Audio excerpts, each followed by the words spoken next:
Thank you, Leanne, and thanks to the New York Studio School for this very nice invitation. It's a real honor to speak in this school, which was so important to Guston and to many, many artists. And to underline the connection between Guston and this place, and also the American Academy, I want to read just a snippet from an unpublished letter that Guston wrote to Mercedes Matter. I think, I don't have an exact date, but it must have been right after the school was founded or was in the process of being founded. Mercedes, my mind is spinning with the potentialities of the new school! Exclamation point, exclamation point, exclamation point. Just think of the possibilities every spring or summer. So he's talking about all the great things that the school can offer, including trips to Europe. Just think of the possibilities every spring or summer or fall, a select group of 20 or so students with you or me go for a month to Madrid, the Prado, all in caps, the Painting Museum of the World. A following year to the Louvre and to the Rodin Museum. Next year, the Hermitage in Leningrad. The following year to Italy, Venice, Arezzo, Florence, and Rome. Rome to study Michelangelo and Raphael. I am sure I could work things out with the classical department of the American Academy in Rome for the places to stay for the month there. Just think of the great wild dreams of such a possibility. Why not? So it goes on, and it's written all on the envelope of a letter, but I thought I would start with that to underline the importance of both institutions to this great artist. So, to begin my talk, from May to the end of August 2017, and I hope some of you saw it, the Galleria dell'Accademia in Venice hosted a retrospective dedicated to Philip Guston, the first American artist to be so honored.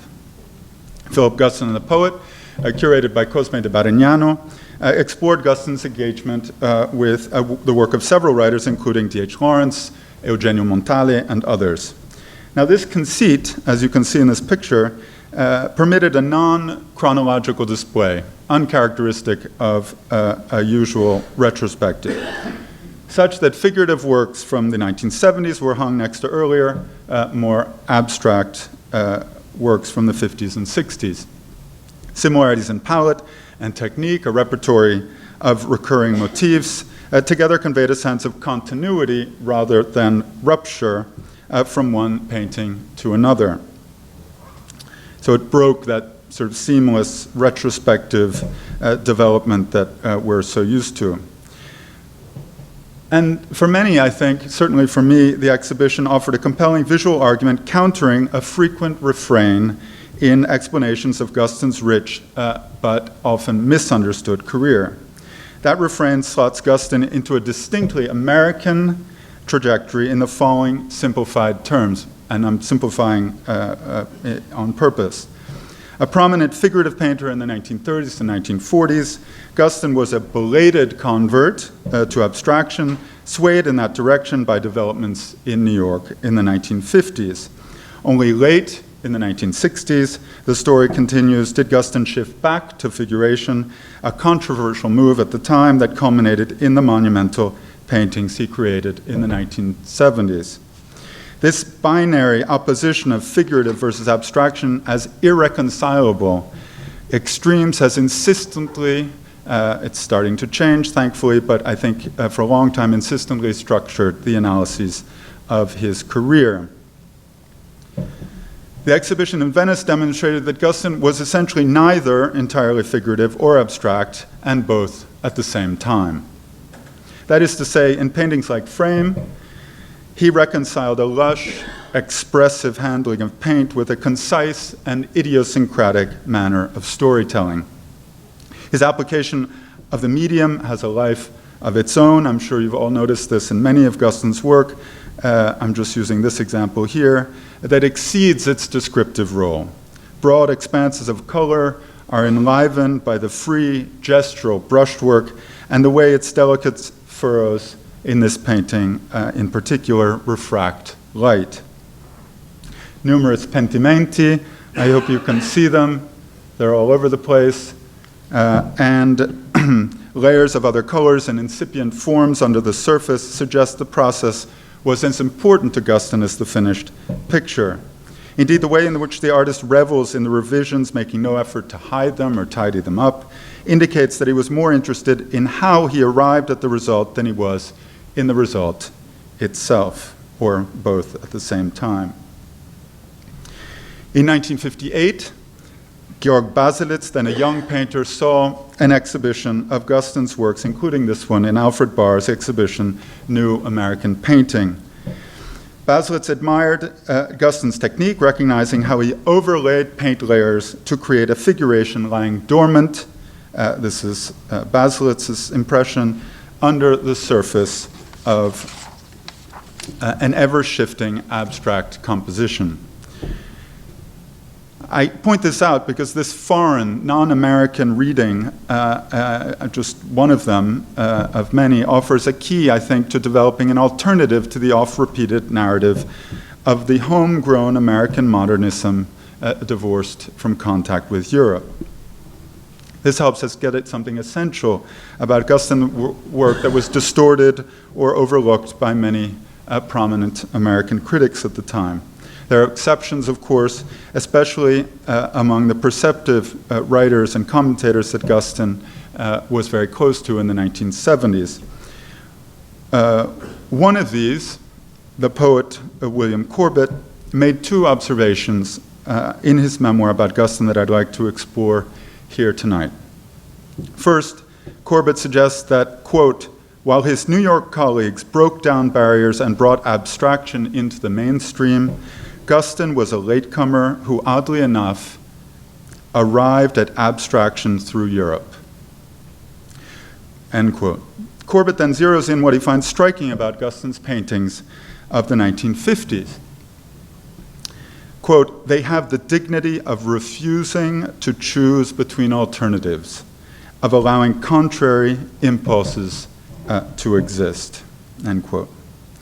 Now, of course, more recently, for those of you who saw the exhibition at Hauser and Wirth a little over a year ago, Paul Schimmel there underlined Guston's attempt, especially in paintings between 1957 and 67, to, quote, reconcile two seemingly divided approaches to painting, end quote.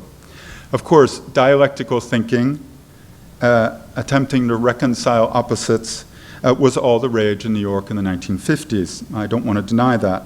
And Guston certainly found that atmosphere, as we all know, very congenial.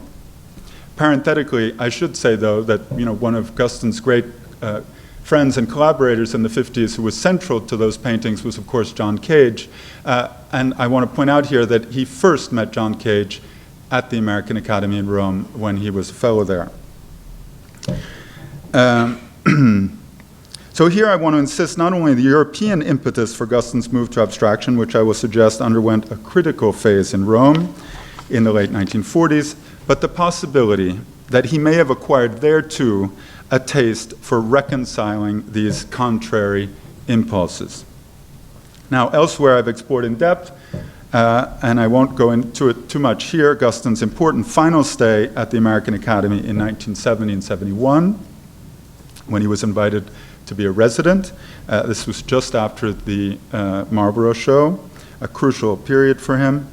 And his fascination for Italian painting from Masaccio di Chirico is well known, testified above all to by this celebrated painting of the specters of his preferred Italian artists that appeared to him hovering in his studio.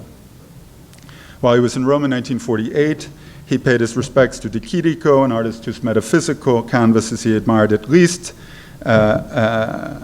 since he saw that artist, the poet, and his muse at the house of Walter and Louise Arensberg in Los Angeles in 1932. Guston so identified with Piero della Francesca that in 1975, when Dori Ashton asked him to draw the frontispiece for her critical biography, he sketched himself in profile with the tight-lipped expression, prominent nose, and even the mole on his cheek from Piero's famous portrait of Federico da Montefeltro, which he would have seen several times by that point in person. Guston later admitted that Roberto Longhi's monograph of Piero was the only book that he never returned to the library. Here I would like to focus on Guston's first Italian sojourn as a Rome Prize Fellow in painting in 1948 and 1949, and what he may have learned there from artists working in Rome at the time. When Guston arrived at the Academy in September 1948, the venerable institution, founded in 1894 by architect Charles Follen McKim and installed on the Janiculum in 1914, was undergoing a profound transformation. It was originally consecrated to the promotion of Beaux-Arts classicism, but under the charismatic and progressive leadership of Lawrence Roberts, who was director from 1946 to 1959. You see him here on the left with his wife Isabel. The Academy enacted policy reforms that redefined the Rome Prize in the visual arts in particular, and ended the Academy's hostility to modernism. At the same time, Roberts actively cultivated relationships with major figures, including Alfred Barr, who you see here, made the Academy a vibrant artistic and intellectual center for artists, architects, and scholars. And it was that community, that vibrant atmosphere that Guston entered into in 1948. This episode, however, is still rather shadowy, mostly because Guston produced little and traveled a great deal, as one would expect. It was his chance to finally see the works of his Italian artist heroes in person, and he did travel a great deal. Now, thanks to what I've been able to piece together from Guston's correspondence with a variety of people from the period, we can establish a schematic timeline for this period, about a year in which he was away. In February 1948, he was awarded the Rome Prize, which he accepted formally by letter on March 8th.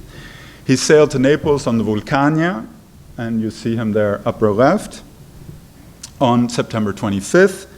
Mid-February, he wrote enthusiastically to his dealer, Alan Gruskin, from the Midtown Galleries, quote, "Well, Italy is a great thing for me. I've traveled a great deal, seen much, and feel more stimulated than I've felt for years. I'm now settling down to work and have several new things going," end quote. In May 1949, Guston made a formal request to extend his fellowship for a second year. This was common practice at the time. And at some point between that date and June 6th, however, he apparently changed his mind and decided not to continue with the Academy. Quote, this is him writing again, "Musa has just come over," his wife, quote, "and we are about to begin a tour of Italy and France. We have booked passage back for the end of September, and if all goes as planned, I should be in New York around the 1st of October," end quote. So, in case it's not clear, this is Guston and Musa somewhere in Italy. I love how this photograph somehow evokes the metaphysicalness of what he appreciated in Di Chirico's paintings. And here he is with Gil Franklin, a sculptor. There's Gil Franklin again, and there they are in Campo di Fiori in the center of Rome. Very few works can be dated with any certainty to Guston's first period in Rome, but sketches there seem to have had important long-term effects. Now, what I'm showing you here, that is a very large painting, and this is a tiny thing about this big. This is a caricature of Guston's fellow, John Helliker, who Guston depicts in profile as a kind of emperor on a Roman coin.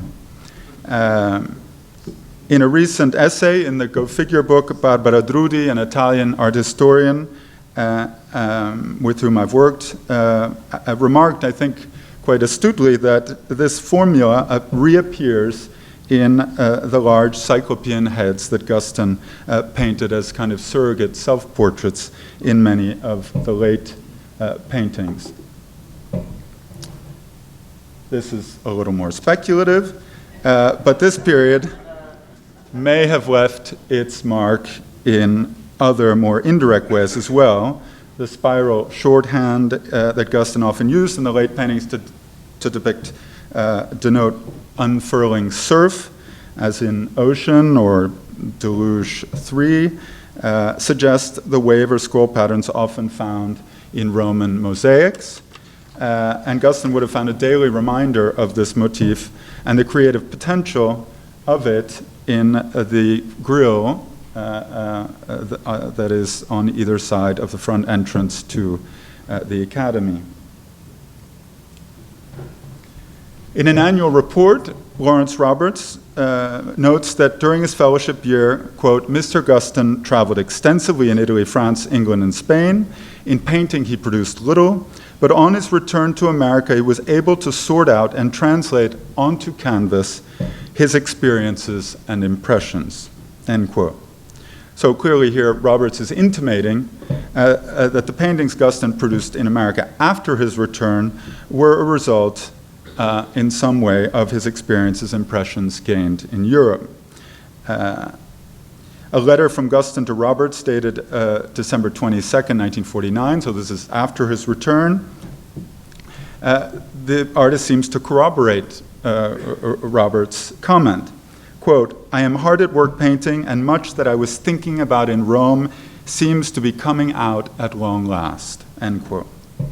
So this period corresponded to a moment of transition, even creative crisis. Dory Ashton has called Guston's year abroad a period, quote, fraught with anxious moments, in which he only painted sporadically. According to Ashton, Guston's exposure to Europe brought his long period of dismantling to a climax. Guston's daughter, Musa Mayer, in her memoir Night Studio, recently translated into Italian, states that Guston's, quote, painting had come to an impasse. In Italy, he hoped to renew himself at the source, end quote. Guston's friend, the sculptor Gil Franklin, who I showed you before, also a Rome Prize Fellow, recalled that Guston worked only on a single painting during his time at the Academy. It was stretched, worked on, and it sat on the easel all year. And here it is, evidently. Although, if you look closely, there seem to be other stretched canvases here as well, and I suspect that Guston was perhaps working more than he let on later. In 1964, prompted by Bill Berkson to talk about his time in Italy in 1948, Guston replied, quote, I had painted pictures like The Tormentors, from which the descriptive elements of earlier pictures had been stripped away. I went around Italy looking for what I felt was painting for me, Renaissance painting and then the Venetians. I did a series of landscape and architectural drawings in hill towns, and I went to Paris and 19th century French paintings for the first time, end quote. Note that he said, I had painted Tormentors, so he indicated that he had painted it before he left. Guston revisited this period in a talk at Yale in 1972, asserting that he arrived in Rome after a period of about a year in which he contended with a split that had developed in his work. It is significant that he ties Tormentors, and what I'm about to read, that he ties Tormentors to this split.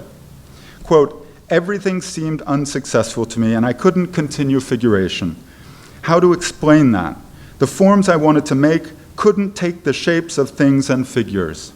In other words, a sort of split occurred, a very unhappy thing that happened. And after about a year of destroying paintings, this picture happened, that he means this picture, which I felt okay with.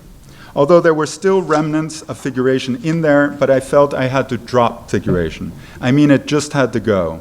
It was a very lengthy struggle to do that, and I want to emphasize this. I felt torn, you might say, between conflicting loyalties. The loyalty to my own past and the other loyalty of what you still might do or what might still become, which is of course unknown. That seems to be the pattern of my life as a painter." End quote. I think this pattern of conflicting loyalties, or what Corbett called, and I quoted him earlier, called contrary impulses, and the strategies that Guston developed to deal with them is crucial to understanding all of his work, but particularly of this period. Now, Tormentors is a crucial painting, and in this regard I will explore it here in connection to what we can reconstruct of his experience in Rome. So he began to explore the elements of the composition and its various motifs in a series of drawings from 1947, this one in particular, which we'll come back to in a second, and another one signed and dated.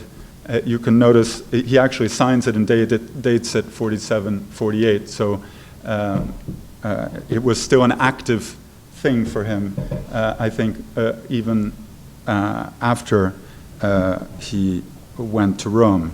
And I'll get back to that too in a second. So I'm absolutely confident that Tormentors did not join him in Rome. It was finished before he left. This painting does not have the same dimensions as the painting now in San Francisco. And as you can see, the composition differs, I hope, in lots of important details. The shapes are similar. The kind of armature of lines, of sort of filigree lines, is also here, but it's clearly a different painting.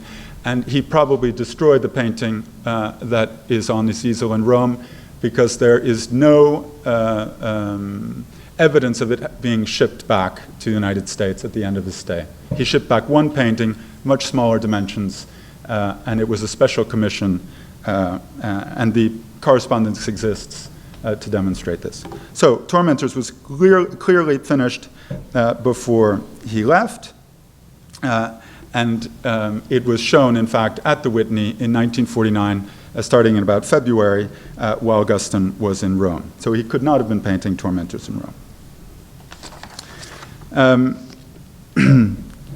Both paintings, though, demonstrate that Guston was attempting to dismantle even further the already compressed figurative language in his earlier paintings, like Porch 2 from 1947, which was partially inspired by photographs that the artist had seen of the survivors of the Nazi death camps.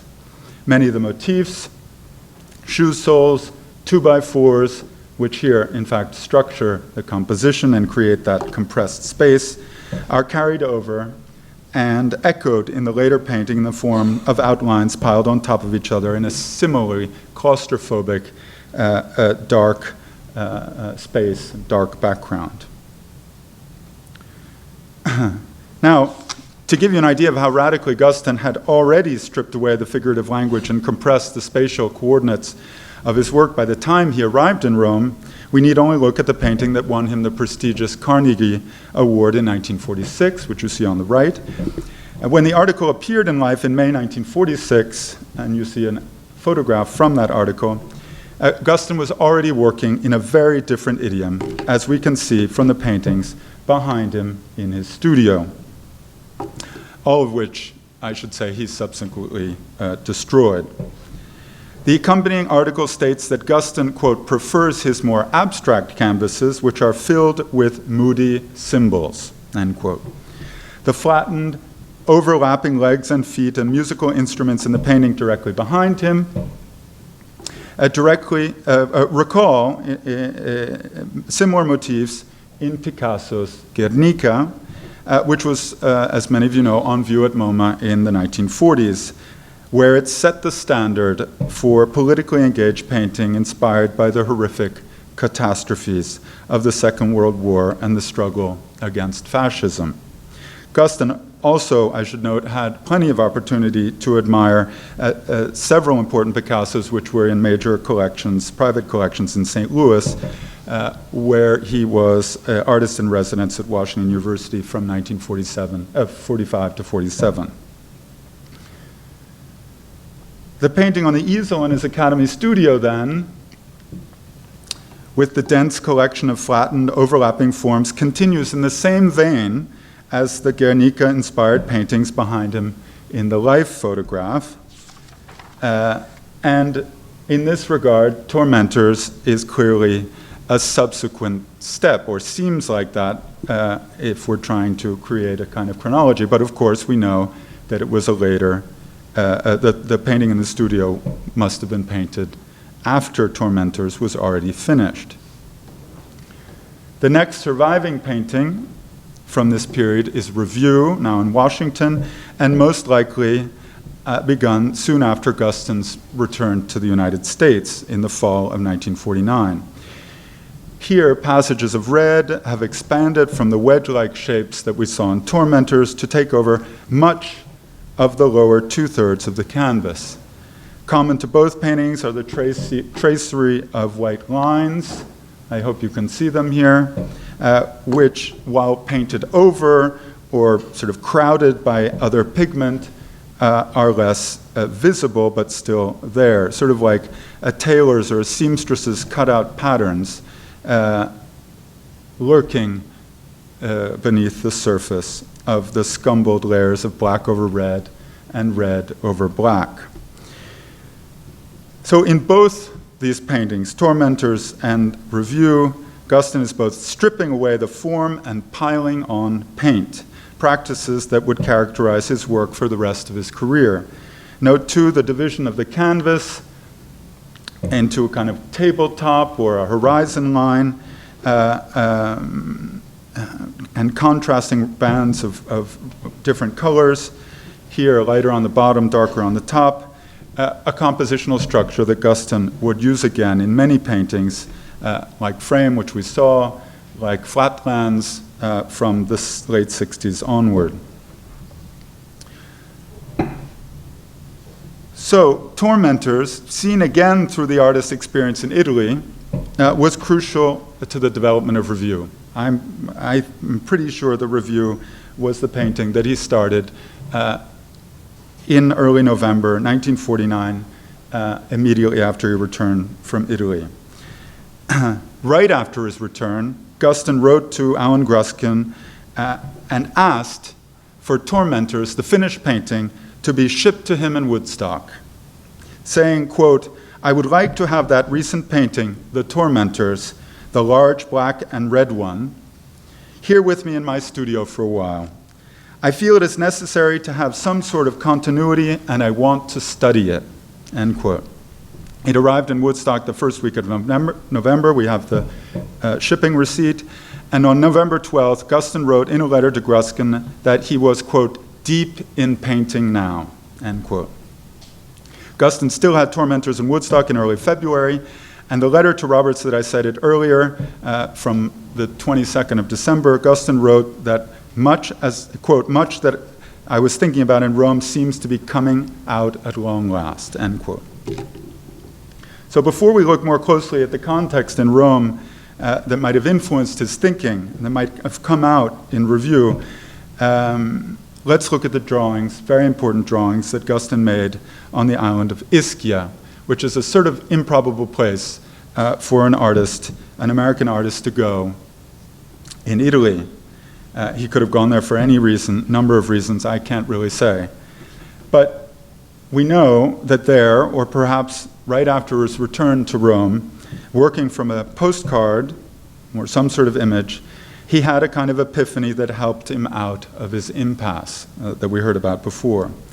He made a series of 3 drawings, all of which are well known and published, in which he progressively abstracted the tangle of streets of a particular town in Ischia called Forio into a kind of schematic grid. And I'll show you the last of the 3 drawings in a second.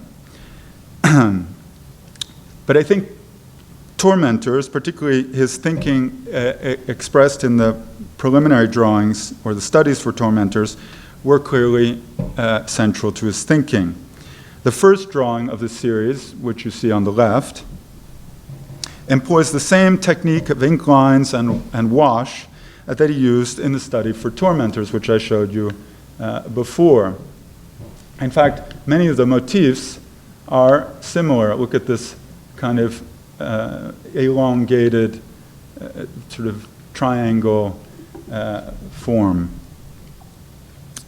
Many shapes from the earlier drawing too carry over into the Ischia drawing to denote the labyrinthine passages, stairways, window openings, ramparts, and terraces of the town that he had just visited. So it's as if he's seeing Forio through these previous drawings, through his experience of painting tormentors. The dots that suggest stitching of the clansman's hood or the nails on the frame of a stretched canvas in the study on the right are enlarged slightly in Ischia to become the doors and windows that pull us into the center of the composition on the left.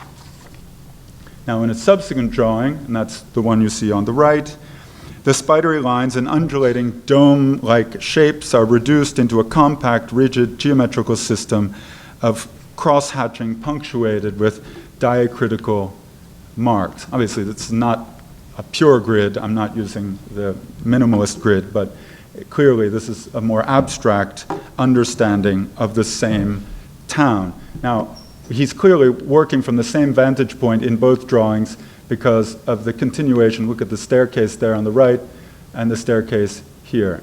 So it obviously gets smaller, but the stone wall, etc. So he's taking the first drawing and condensing it and abstracting it into the second.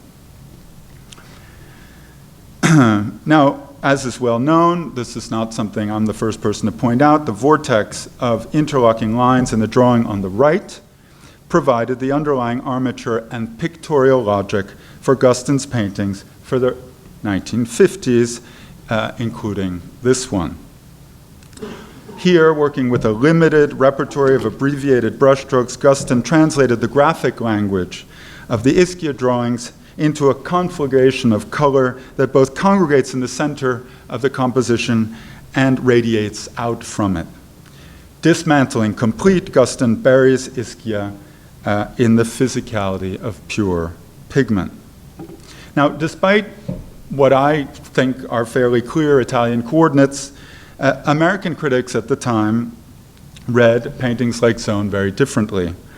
Caught up in the throes of a revival of interest in Claude Monet's late water lily paintings, two of which were acquired by MoMA in 1945 and 1946, setting off a whole-scale reevaluation of Monet's late career, critics assigned Guston's paintings from the 1950s with their meditative mood, flickering color, and smaller patterned brushstrokes to a trend that they called abstract impressionism. According to American painter Louis Finkelstein, for example, in an article published in 1956, abstract impressionism emphasized the visual experience as a subject for painting. He also insisted upon what he called, quote, the compatibility of abstract and representational modes, end quote. Now, many authors have attributed this kind of dialectical thinking to the unique character of New York in the 1950s as a creative laboratory fueled by extremes. I'm thinking of Jed Pearl's book, for example. And we've already heard Guston traces attempts to reconcile abstract and representational modes to tormentors. He was certainly not looking to Monet as a guide. When asked by Bill Berkson in 1964 to describe what he saw in Paris in 1948, Guston replied, quote, I saw the Monets, but I didn't care for them. I was thrilled by Courbet and Manet, end quote. So the real point I'm trying to make, though, here is that we've been so accustomed to thinking of tormentors as the last of a series of figurative paintings, and Joan and others like it as the first of a series of purely abstract works. What I'm suggesting is they weren't actually all that different, at least to Guston's way of thinking, as they might appear to us now. The gulf, of course, between them widened when the latter, that is this one, was annexed by American critics to the dynamics of this abstract impressionism. So I think to understand really Guston's interest in uniting abstract and representational modes, I think we have to look at what he found in Rome in 1948. In 1949, sometime before his return to New York, Guston was photographed once again in his studio at the Academy for an article slated for publication in Life magazine. I think this series of photographs provides an important clue to the context that impinged upon his exploration of abstraction in Rome, at least in his head. Guston sat for photographer John Phillips in front of a work, which is probably the work we've seen on the easel,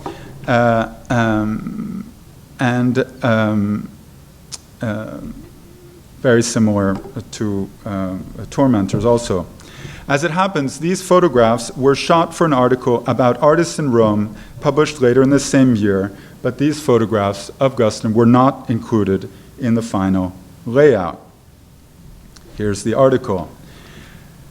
Entitled Art Colony Enjoys Fun and Frenzy, the spread ignored the many American artists then in Rome and opted to focus exclusively on Italian artists in an article that emphasized their political affiliations in an Italian art world riven by ideological differences.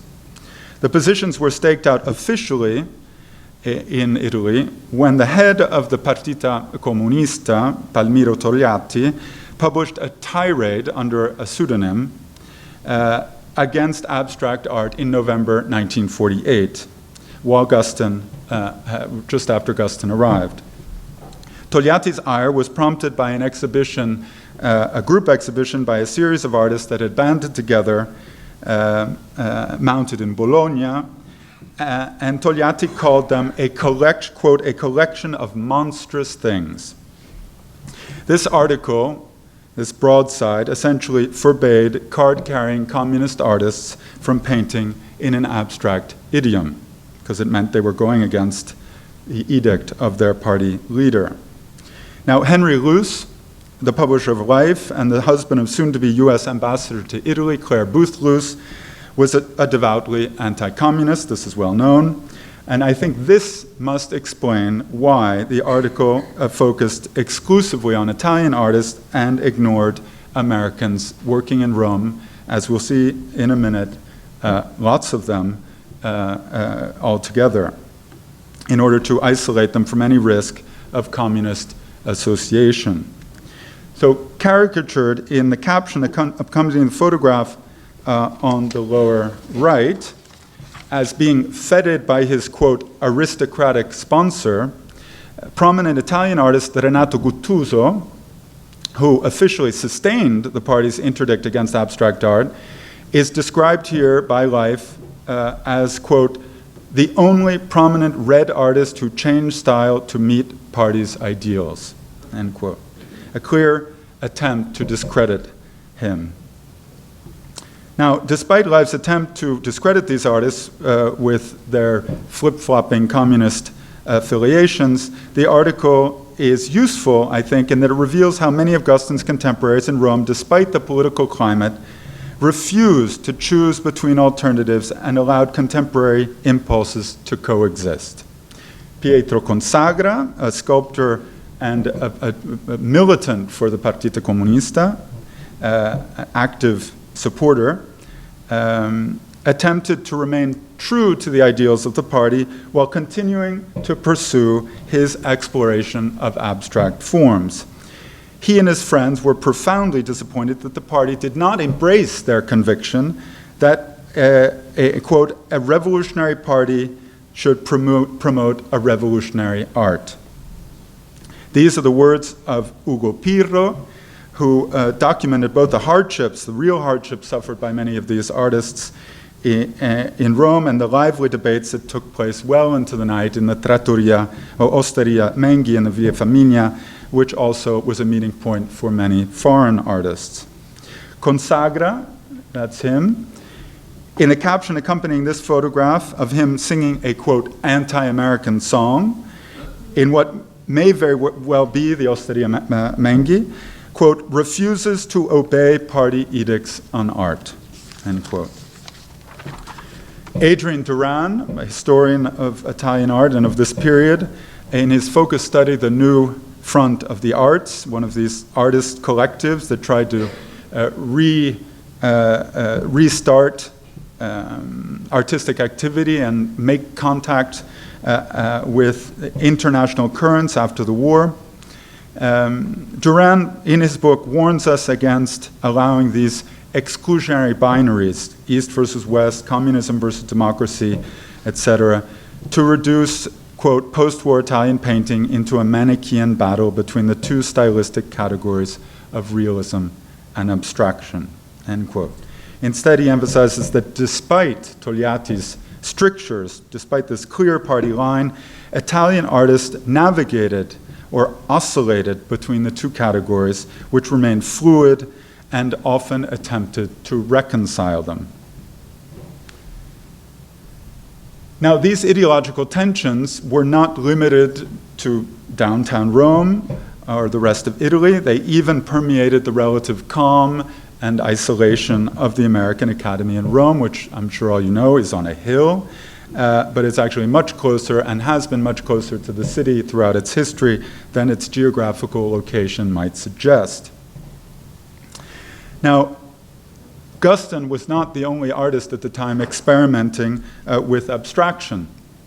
Italian-American artist and former GI, Salvatore Scarpita, worked in a studio for several years after the war. He was part of a program that gave decommissioned GIs studio space and lodging between 1944 and 1947 when the Academy officially reopened.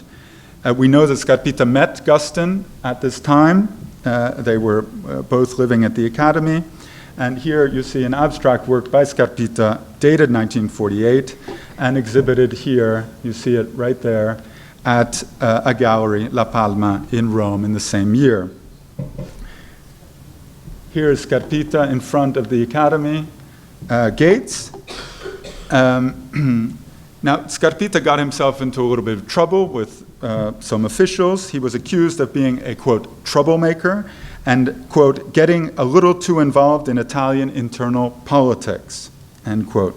He was asked to vacate his studio at the Academy, and it seems that his crime was being guilty only of trying to solidify his standing with left-leaning friends in Rome who were suspicious of him simply because of his American passport.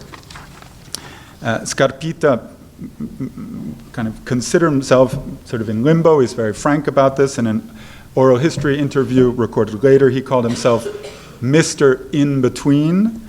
But despite his difficulties, he remembered Rome as a porous, fluid atmosphere of exchange. Artists experimenting with abstraction in Italy did so on shaky ground, as I've said, and with a matrix of conflicting loyalties and constituencies. This is Scarpita in the oral history. Quote, "The American Academy was a survival space," he recalled. Quote, "On the outside, or shall we say on the inside, was Italy, humanity, politics, the competition. And that's where I began with the abstract movement in Italy. We started out as extreme left-wing people. The Communist Party didn't like our attitude towards art, but accepted us because we had a certain crescendo, a certain popularity. We also made friends among the leaders of the Communist Party who were not that sectarian about their approach to art," end quote. Scarpita was among a group of young people, you see him there,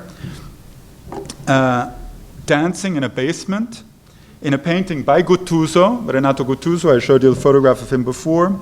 This painting was read at the 1954 Venice Biennale as a biting critique of post-war Italy's taste for all things American, including abstraction, represented here by Mondrian's famous painting Broadway Boogie Woogie as a kind of mural in the background.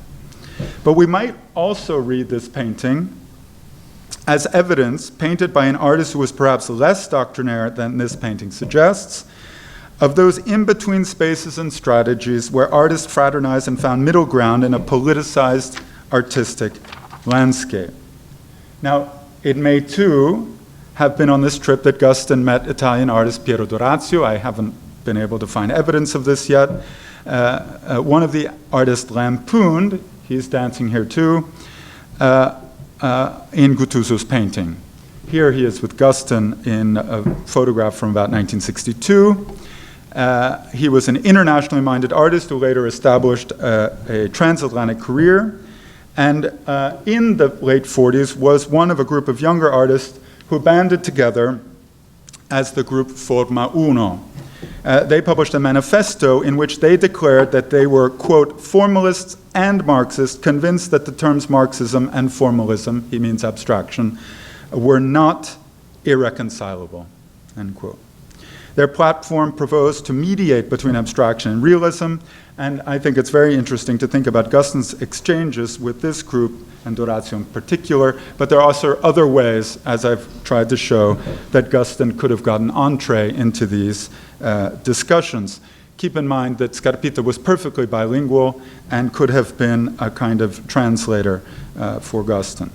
Now, I don't need to tell you all that Guston was no stranger to Marxism or to art in the service of leftist social and political agendas. Here we see him with Ruben Kadish and Jules Langsner in front of the mural they painted in Mexico, inflamed with the ideas of the Mexican muralist and David Alfaro Siqueiros in particular. And here's this very beautiful and well-known drawing on the right for a lost sort of portable fresco that was, both of these were tied up in the activities of the Los Angeles branch of the John Reed Club, a Marxist study group, which encouraged artists to, quote, abandon decisively the treacherous illusion that art can exist for art's sake. And as I think I've already mentioned, many scholars have traced the motifs in the tormentors, which we saw earlier, back to those Guston first developed for these works here. Now, it's significant that in Tormentors, Guston broke down the very visual language that he had used in these politically engaged works. While the Tormentors, like Porch, was responsible to the unspeakable horrors of the Holocaust, images of atrocity and execution were also precisely the kinds of subjects embraced by Italian artists, including Guttuso, as part of their renewal of art and re-engagement with life immediately after the war. For them, to emulate Picasso and the Guernica, as Guston had done in the paintings prior to Tormentors, was to embrace the most advanced visual, formal vocabularies to mobilize them in opposition to totalitarianism. Picasso was central to definitions of realism in Italy, understood as the subjective formulation of a dialectical relationship between the artist and the world. Now, D'Orazio reminds us that Guston was not alone in finding that Rome pushed his work towards abstraction. D'Orazio wrote, "Rome was like Paris. It had become the navel of art in Europe." This is probably somewhat optimistic, but in any case, this was his recollection. Americans were no longer going to Paris. That had been in the 20s and 30s. In the 50s, Rome was full of artists. The image of Rome as a second Paris was broadcast in this article by Life magazine in 1952, entitled Americans in Italy, which declared that, quote, at the end of World War II, artists from all over the US began to head to Italy, where for the past 6 years, they have swarmed the hillsides and made Rome the rival of Paris as art headquarters. The article, of course, avoided any mention of politics, depicting Rome as a hedonistic playground for American artists, as opposed to the political minefield that it had been for, or was for Italians. But the article insisted that what American artists in Rome had in common was this movement to abstraction. So I'm showing you here a painting by Cleve Gray, which is probably the furthest we can get from Guston, just to show you the range of artists and the different ways, the kind of magic that that Rome was working on them. Another artist very close to Guston, Conrad Marcarelli, whose work in the 1940s, metaphysical urban landscapes painted under the spell of Di Chirico. Marcarelli too saw his work shift from figurative to abstract after he opted for Rome over Paris in 1947. He in fact went to Paris, didn't like it, and went to Rome. Lawrence Roberts noted that Gil Franklin, who we saw before, spent his year, quote, as one in which to experiment and, quote, worked largely in the abstract manner. So, to sum up thus far, Tormentors, which Guston studied immediately upon his return from Rome, recalling it to his studio for that purpose, was synonymous, I think, in his mind with an attempt to reconcile what he called contrary impulses. Narrative content related to the trauma of the Holocaust and World War II, conveyed in an abstract idiom. Guston himself said of this painting that it was animated by conflicting loyalties between past and future, figurative and abstract. The struggle etched into this painting's fragmentary, ghostly forms demonstrates real affinities with practices characteristic of the Italian avant-garde and the Americans working in Rome in 1948 and 49. There, many artists attempted to achieve, in Duran's words, quote, a synthesis of engagement and formal experimentation, end quote. This may have been why Guston asked for the painting to be sent to him as soon as he returned, eager as he was to translate into paintings the ideas that he had been thinking about in Rome. Now, the cultural and literary historian Mary Louise Pratt offers what I think is a very nuanced framework to explain the complexity of American experience in Rome after the war and the pictorial strategies that it engendered. Now, Pratt is a literary historian focusing on the colonial encounter in South America, but still, I think her idea of contact zones, which she describes as, quote, social spaces where cultures meet, inform each other in uneven ways, and where they clash and grapple with each other, often in contexts of highly asymmetrical relations of power, such as colonialism, slavery, or their aftermaths, as they are lived out in many parts of the world today. So this contact zone allows for interaction so that cultural boundaries can be broken and transgressed.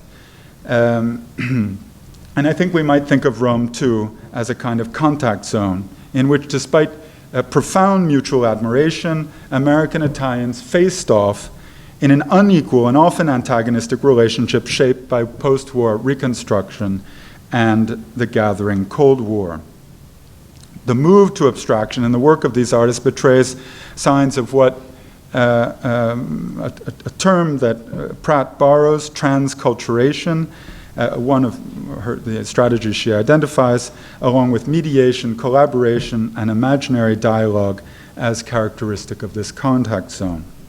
So encompassing more than the transition of one culture to the other, transculturation, which was first defined by Cuban anthropologist Fernando Ortiz in 1947, describes the process whereby members of subordinated or marginal groups, and I think we can think of Americans in Rome as marginal, select and invent from materials transmitted by the dominant metropolitan culture. Now, how can an American representative of the victorious Allies after World War II think of himself as marginal in Rome? Inured to the artistic hegemony of New York, we usually assume that the transmission of abstraction must have flowed only in one direction, across the Atlantic. The focus has been on what Americans brought to Rome rather than what they learned there. Despite its newfound superpower status after the war and the growing authority of its modern art, the United States in many ways remained a cultural upstart with respect to the august traditions of old Europe. One of the reasons that so many American artists were determined to deny any European hint in their work, which became a kind of leitmotif in criticism in the 50s and 60s. Guston, of course, an admirer of Piero da Francesca and Giorgio de Chirico, arrived in Rome in awe of Italy's cultural preeminence, impressed by the way in which contemporary Italians, perhaps, reconciled their commitment to Marxism with their ongoing exploration of abstraction. Guston might have recognized there a way to embrace the same non-doctrinaire approach in his own work. Now, I want to give you an example of somebody with whom I'm pretty sure Guston spent a lot of time in Rome in 1948. That is Nicholas Carone, who you see here in the center with Guston at the American Academy in Rome. And I'm very grateful to be able to show this photograph from Herman Cherry's archive. Carone, I think, offers another example of transculturation in action in the contact zone. Completely bilingual, he may well have provided one of the conduits, along with Marcarelli and Scarpita, and perhaps Storazio, through which Guston absorbed artistic currents in Italy.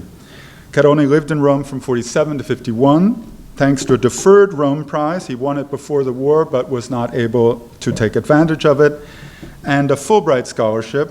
He took that money and set up a studio in Via Margutta. For those who've been to Rome, it still has the flavor of an artist's quarter, although there are not very many artists there anymore. But at the time, it was the artist's quarter and a key zone of interaction. In fact, Carone's closest neighbor there, next door neighbor, was the prominent Italian sculptor Pericle Fazzini. So there, Carone attempted to assimilate in his work the techniques of the artists he befriended in Rome. And we know about them because he too gave an interview now at the Archives of American Art, looking back at his career. It was recorded in 1968, and this is what he says. Quote, "Well, I lived not as an American. I lived with the Italians. I wasn't just a tourist. I set up a studio and lived there. I associated with most of the Italians. I knew them all. Afro, he means Afro Basaldella, Mirko Basaldella, and Renato Guttuso," end quote, who we've already seen. In fact, Guttuso wrote a short essay published in a catalog, and you're seeing a page from that catalog, to an exhibition of Carone's work at a gallery in downtown Rome called Il Cortile, which was sponsored and organized by these artists that I just named.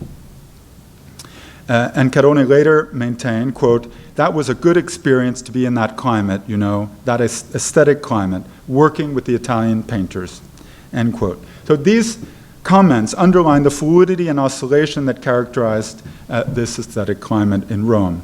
In championing an abstract work of an American artist like Carone, Guttuso would have broken ranks with the diktats of the Partito Comunista. Moreover, in his text, Guttuso insisted that all the paintings, and this is one of them, in the exhibition were, quote, "profoundly Italian in character," end quote. Now, of course, he might have been referring to Carone's Italian origins, but I think it's more likely that he was underlining how Carone had absorbed formal techniques learned from his Italian friends. In fact, Guttuso says that Carone conceived of color always in relation to form in his painting. So it's a typical characteristic of Italian painting of the time. Now, the attempts of artists in Rome to reconcile political content and abstract forms, considered by many to be antithetical, burst out into a very public crisis precisely at the moment that Guston was in Rome. Carone cites Mirko Basaldella, the author of the bronze gates, which you see here on the left, to the entrance of the Fosse Ardeatine, the Ardeatine caves, which was the site of one of the most horrific atrocities perpetrated during the Nazi occupation of Rome. In reprisal for an attack on a convoy of German soldiers in the center of Rome in 1944, the occupying forces rounded up 300 Italian civilians, including a large group of Jews, and massacred them in a former quarry along the Via Ardeatina, east of the center. The event was painted by Guttuso in the same year, and in 1949, Mirko's project became the fulcrum for a virulent public debate about modern art and the appropriate visual language of commemoration. Academic and conservative critics assailed Mirko's project on the basis, and you're seeing a preparatory, very beautiful drawing for this, which existed, of course, before the gates were finished. So they attacked Mirko's project on the basis that his abstract forms, divorced from any descriptive or narrative function, were unsuitable, scandalously so, for the importance of this site of national trauma. Now, Guston left Rome right as this controversy was really heating up, and I'm sure he was not able to follow it in the daily papers, but he surely would have, if somebody explained what was going on, he surely would have appreciated the embattled effort, so similar to his own and the tormentors, to find abstract forms capable of doing justice to the victims of the war. So in restoring Rome to its place as a dynamic fulcrum for international exchange after the war, we can begin to unpack the role that these exchanges, especially between Americans and Italians, played in the development of the work of even a singular artist like Philip Guston. What to American critics unfamiliar with Italian art looked like flip-flopping between figurative and abstract appears in this context, I'm arguing, like a deliberate strategy forged at least in part in Rome. I'm suggesting that this allowing of contrary impulses or conflicting loyalties to coexist to differing degrees remained a constant for the rest of his career. As Guston himself said, it was, quote, the pattern of his life as a painter. To conclude, it should not be surprising then that the, quote, moody symbols in the paintings from the late 40s, painted over in his abstract canvases, came back in full force in paintings from the 1970s, like Monument. The compressed, layered scrum of intertwined legs and feet reprises the tangled mass in the paintings we saw earlier that have not survived. 30 years and several trips to Italy separate them. But as Guston remarked in 1978, quote, I remember the pictures I scraped out very well. In fact, some of them are sharper in my mind than the ones that remained. Monument is many things at the same time, a tribute to imperial Roman architecture, an evocation of ruins, a haunting memorial to the victims of the Holocaust, a bravura display of pure painting, and a fleshier and hairier recapitulation of the grid that he saw in the labyrinthine streets of Forio in 1948. It's also an echo of many scraped out and destroyed paintings, including the ones he struggled with in Rome during his first stay in the city as he attempted to reconcile his conflicting loyalties in a single painting. Speaking to Joseph Ablo in 1966, Guston said, quote, I felt as if I was talking to myself, having a dialectal monologue with myself to see if I could create.